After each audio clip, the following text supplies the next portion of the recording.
Personne ne sut jamais dire si ce fut la sonnette ou le destin qui trembla le premier ce soir-là. Le son résonna dans le manoir comme un battement de cœur affolé, rebondissant contre le marbre froid et les murs trop lisses, habitués à un silence maîtrisé. Un silence de réussite, de richesse, de choses parfaitement à leur place. À l'extérieur, la nuit était tombée depuis longtemps, épaisse, lourde, et l'air portait cette odeur de pluie mêlée à la poussière des rues que l'on traverse sans savoir où dormir. Sur le seuil se tenait une femme. Elle semblait plus mince que la réalité, comme si la fatigue avait grignoté son corps au fil des années. Ses yeux étaient creusés, pas seulement par le manque de sommeil, mais par quelque chose de plus ancien, de plus profond. Cette usure qui vient quand on apprend à encaisser sans jamais se plaindre. Dans ses bras, une petite fille s'accrochait à elle avec une force silencieuse, comme si lâcher prise signifiait tomber. L'enfant avait le visage sérieux, trop sérieux pour son âge, et ses doigts serraient le tissu du manteau maternel comme une encre. Le cardigan de la femme était usé, piqué de minuscules trous, raccommodés à la hâte.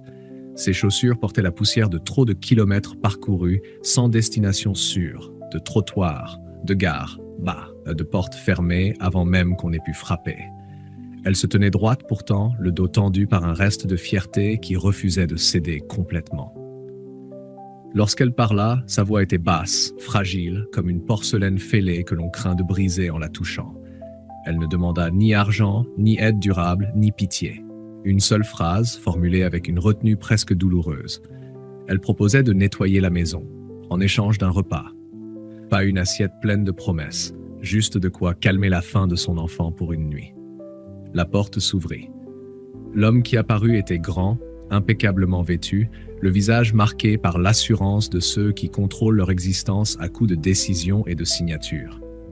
Il était l'un des entrepreneurs les plus riches de la ville, habitué aux chiffres à 6 zéros, aux réunions tardives, aux vies qui se règlent en tableau, Excel. Pourtant, à la seconde où son regard se posa sur la femme, quelque chose se fissura. Ses doigts se desserrèrent lentement de la poignée. Son souffle se coupa net. Ce visage, il ne le découvrait pas. Il le reconnaissait. Ce n'était pas une inconnue surgie du hasard, mais un souvenir qu'il avait appris à enfouir avec méthode. Une femme croisée autrefois, quand la vie n'était pas encore une course au titre et à la reconnaissance, quand les rêves tenaient dans un sac à dos, quelques livres empruntés et des projets griffonnés sur des feuilles froissées. Une époque où il croyait encore que le monde pouvait être juste s'il faisait suffisamment d'efforts. Le temps sembla se replier sur lui-même. Le luxe derrière lui, les lustres, le parquet ciré, les œuvres choisies pour leur valeur, perdit soudain de sa substance. À la place monta une culpabilité ancienne, silencieuse, intacte, qu'aucune réussite n'avait jamais vraiment effacée. La femme baissa les yeux, un geste presque automatique, comme si elle s'excusait déjà d'exister sur ce seuil trop propre, trop lumineux pour elle. Elle semblait prête à entendre un refus, prête à repartir sans protester. La petite fille, en revanche, leva la tête.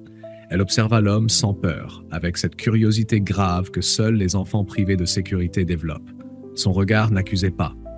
Il cherchait, il mesurait, il espérait sans savoir comment.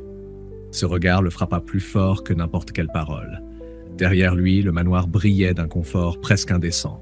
Devant lui se tenait une vie suspendue à une réponse. Il comprit alors que ce moment n'était pas une simple demande de nourriture. C'était une confrontation, avec son passé, avec ce qu'il était devenu, avec ce qu'il avait choisi, autrefois, de ne pas faire. Le silence s'étira entre eux, lourd, tendu, comme une respiration retenue trop longtemps. Puis, lentement, sans un mot, il recula d'un pas et ouvrit la porte plus grand. Un geste simple, presque banal. Mais à cet instant précis, il ignorait encore qu'en laissant entrer cette femme et cet enfant, il venait de fissurer à jamais l'ordre parfaitement contrôlé de sa propre existence. Avant de continuer, prenez une seconde pour liker cette histoire et vous abonner. Merci. La porte se referma doucement derrière eux, comme si la maison elle-même retenait son souffle. Le bruit feutré du battant mit fin à l'air froid de la nuit, mais pas au malaise qui s'était installé. L'homme resta immobile un instant, conscient d'avoir franchi une frontière invisible. Il n'avait rien promis, rien expliqué, pourtant quelque chose venait déjà de changer. La femme resta près de l'entrée, hésitante, comme si avancer sans y être invitée explicitement était une faute. La petite fille, toujours accrochée à elle, regardait autour d'elle avec une attention silencieuse. Le sol brillait, les murs semblaient trop propres, trop vastes. Tout ici paraissait fragile malgré son luxe, comme un décor qui n'avait jamais été pensé pour accueillir la vie réelle. Il finit par leur indiquer la cuisine. Les mots étaient rares, simples, presque maladroits. Il ne savait pas comment se comporter, ni en hôte, ni en sauveur, et encore moins en homme du passé rattrapé par ses propres silences. Clara, car il se souvenait désormais de son prénom, s'assit à la table avec une prudence extrême, comme si elle craignait de laisser une trace. Lorsque la nourriture fut posée devant l'enfant, quelque chose se produisit. La petite fille ne se jeta pas dessus. Elle observa d'abord l'assiette, puis leva les yeux vers sa mère, comme pour demander l'autorisation d'y croire.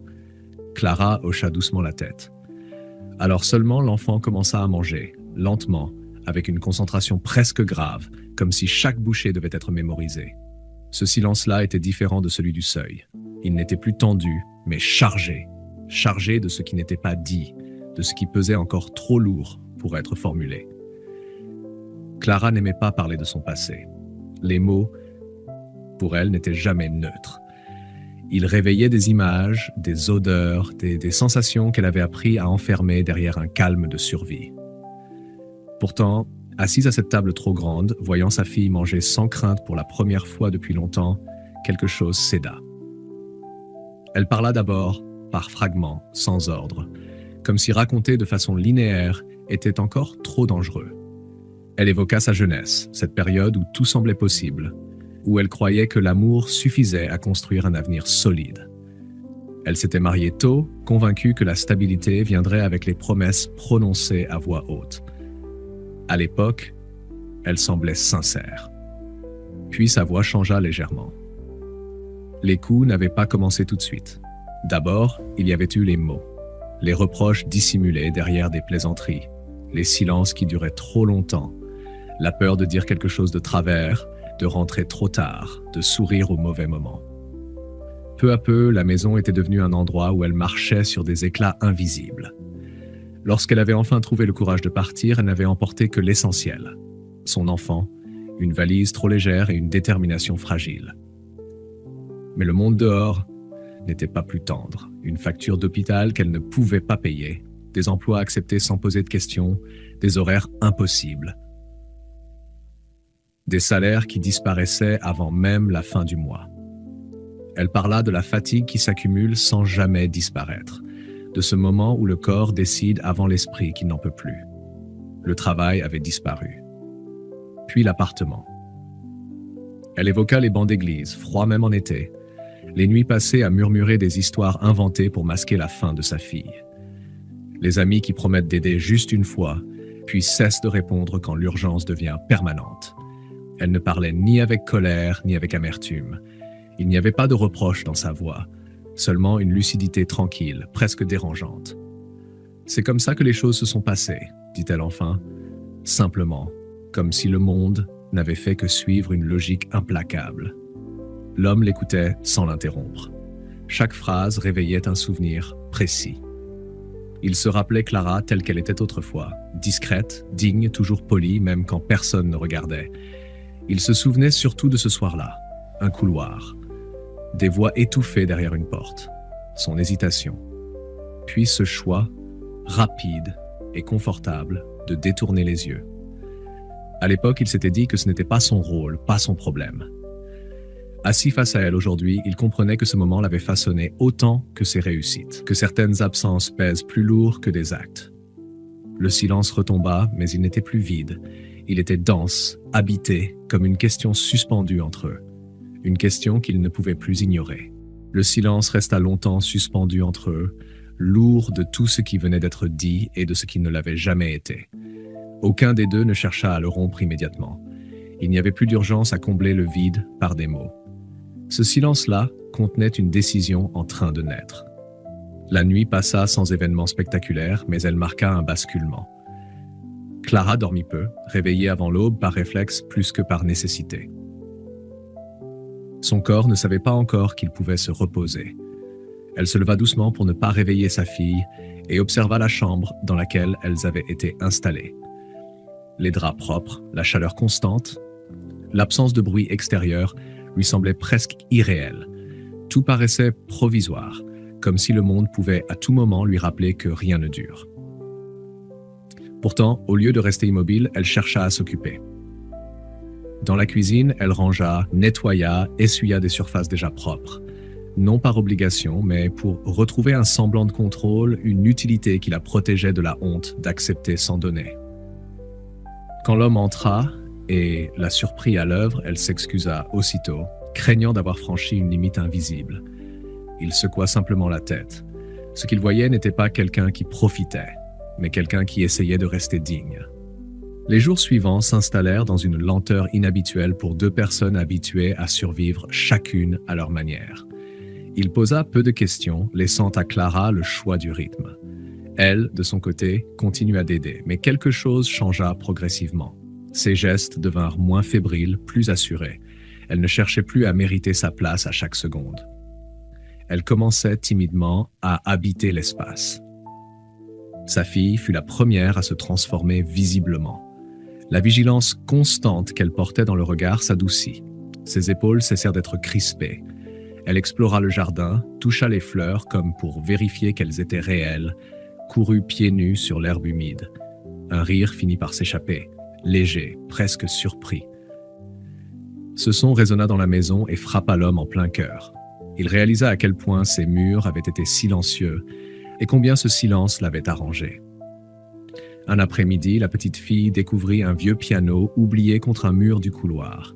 Les premières notes furent hésitantes, maladroites. Puis une mélodie simple se forma, fragile mais vivante. L'homme s'arrêta net, incapable d'avancer davantage. Ce n'était pas seulement de la musique, c'était la preuve que quelque chose reprenait vie. Peu après, il surprit Clara assise près d'une fenêtre, un carnet sur les genoux, un crayon à la main. Elle tenta de cacher ses dessins, gênée comme prise en faute. Il insista doucement. Sur le papier apparaissaient des esquisses de jardin, pensées avec une précision sensible, des espaces imaginés pour apaiser, pour réparer. Elle avoua à voix basse qu'elle avait autrefois étudié le paysagisme, que dessiner était une façon de se souvenir de celle qu'elle avait été avant que tout ne s'effondre. Il l'encouragea à continuer, sans promesse, sans attente. Les dessins s'accumulèrent. Par instinct, il en accrocha quelques-uns dans son bureau. Un jour, un client les remarqua et posa des questions. Il répondit simplement en désignant Clara comme leur créatrice. Elle refusa d'abord, convaincue que l'équilibre était trop fragile pour être mis à l'épreuve. Mais quelque chose en elle, nourri par cette confiance silencieuse, accepta d'essayer. Ce ne fut ni un miracle, ni une ascension fulgurante. Juste une première opportunité, puis une seconde. Et avec chacune d'elles, Clara se redressa un peu plus. Elle retrouvait non seulement une compétence, mais une voix, une identité, une place choisie et non subie. Lorsque l'hiver arriva, la maison prit un calme différent, plus introspectif. Clara travaillait désormais près de la fenêtre, entourée de croquis et de projets modestes mais réels. Elle gagnait assez pour envisager l'avenir sans cette peur sourde qui l'avait accompagnée pendant des années. Pourtant, elle savait qu'une étape restait à franchir. Rester indéfiniment n'était pas guérir, c'était suspendre. Un matin, elle s'approcha de l'homme avec une enveloppe soigneusement pliée. À l'intérieur se trouvait l'argent d'un premier mois de loyer, économisé centime par centime. Sa voix trembla lorsqu'elle le remercia, sans emphase, sans discours, juste avec une reconnaissance profonde. Il comprit alors que l'aide la plus juste était celle qui rend inutile celui qui l'offre. Il ne prit pas l'enveloppe. À la place, il l'invita à sortir. Devant la maison, une plaque venait d'être installée discrètement. Elle portait un nom que Clara reconnut aussitôt. Ce n'était ni un hommage, ni un geste de charité, mais un engagement. Un lieu d'accompagnement et de transition pour les femmes et les enfants coincés entre la peur et la dignité. L'idée était née d'elle. Il n'avait fait que lui donner une forme. La petite fille s'approcha, observa le panneau avec sérieux, puis tira doucement sur la manche de l'homme. Elle posa une question simple, sans mesurer son poids. Il s'agenouilla à sa hauteur et répondit sans hésiter. À cet instant, il comprit que la famille ne naissait pas toujours du sang, mais des choix répétés de rester, d'aider et de ne plus détourner le regard. Le soleil d'hiver se leva lentement derrière eux, éclairant un avenir imparfait, mais possible. Si cette histoire vous a touché, laissez un like pour soutenir ce message. Abonnez-vous pour ne pas manquer les prochaines histoires. Partagez-la à quelqu'un qui en a besoin et dites-nous en commentaire ce que cette leçon de vie vous a inspiré. Parfois, un simple geste, un regard qui ne se détourne pas, peut changer toute une destinée.